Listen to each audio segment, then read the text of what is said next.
Hi everybody, Jacob Reed here from ReviewEcon.com. Today we're going to be looking at 2022's Macroeconomics AP exam. This is set 1, question number 1. In order to be fully ready for this question, you should be through Unit 5. If after watching this video you still need a little more help, head over to ReviewEcon.com and pick up the Total Review booklet. It has everything you need to know to ace your microeconomics or macroeconomics exam. Let's get into it.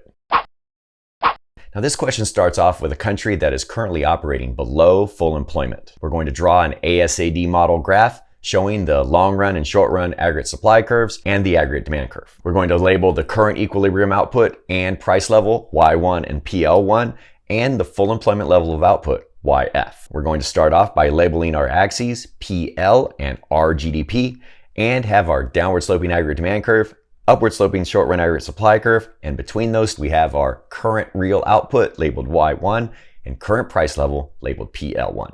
And if you have that there, you get your first point. In order to get the second point, we need to add in the long run aggregate supply curve. It will be to the right of our current output labeled Y1, and underneath that long run aggregate supply curve, you're going to label the full employment level of output YF. That will be your second point on this graph.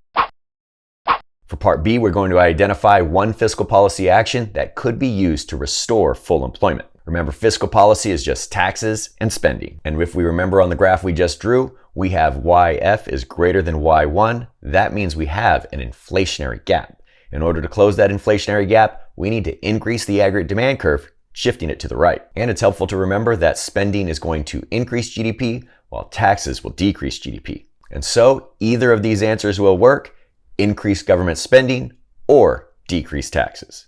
Either of those fiscal policy actions will shift that aggregate demand curve to the right.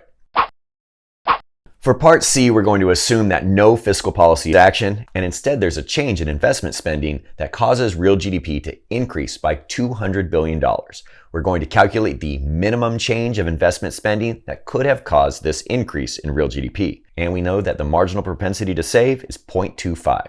We also have to show our work here. In order to answer this question, we need to remember that new spending times the multiplier equals the change in real GDP. Here we're going to have to use algebra to rearrange this formula and find that the change in real GDP divided by the multiplier we're about to figure out will equal the new spending that caused the change. Our spending multiplier is 1 divided by the marginal propensity to save, and that means our spending multiplier is 1 divided by 0.25, which is 4. And that's the first part of the work you need to show.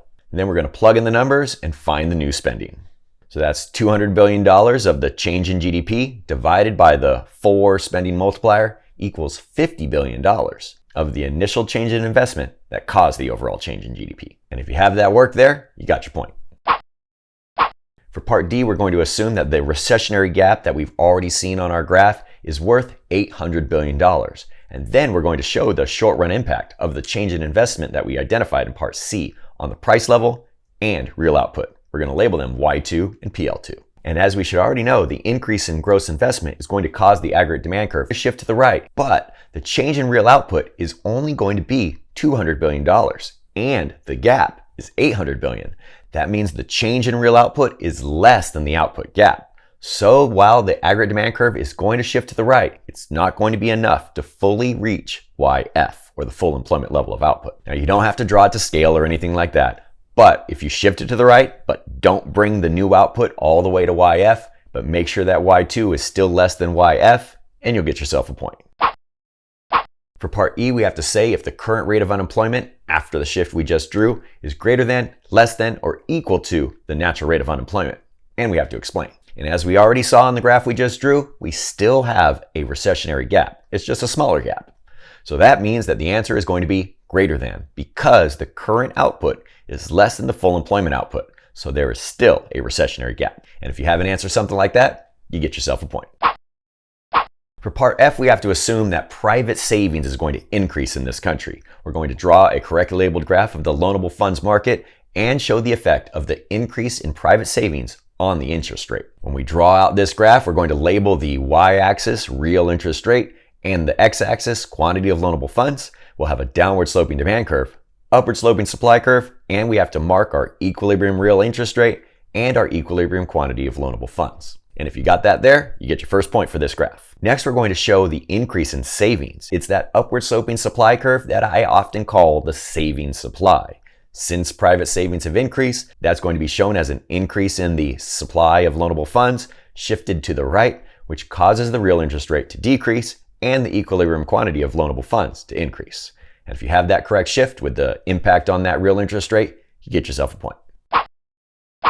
For part G, we're going to say, based solely on the interest rate change we just saw in part F, what happens to the real GDP in the short run, and we have to explain. Now, in this question, we have some breadcrumbs guiding us to what they want us to do. The focus here is the change of real GDP and how it is caused by the real interest rate change we just identified. And real interest rates change GDP primarily through changes in gross investment. So we're going to say increase because there will be an increase in gross investment, although it will also change interest rate sensitive consumption, which shifts aggregate demand to the right. And that causes the equilibrium real GDP output to increase.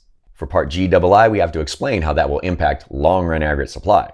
And as I just mentioned in the previous answer, gross investment is going to increase, and that leads us to our answer here. But we also need to remember that the long-run aggregate supply curve is equal to potential real GDP output. So the long-run aggregate supply curve is going to increase or shift to the right because the lower interest rate will increase gross investment, which increases the physical capital stock, leading to higher potential real output. And if you have an answer something like that, you get yourself a point. And there you have it. Those are the answers to the Macroeconomics 2022 AP Exam Set 1, question number 1. If you still need more help, head over to reviewecon.com and pick up that total review booklet. That's it for now. I'll see y'all next time.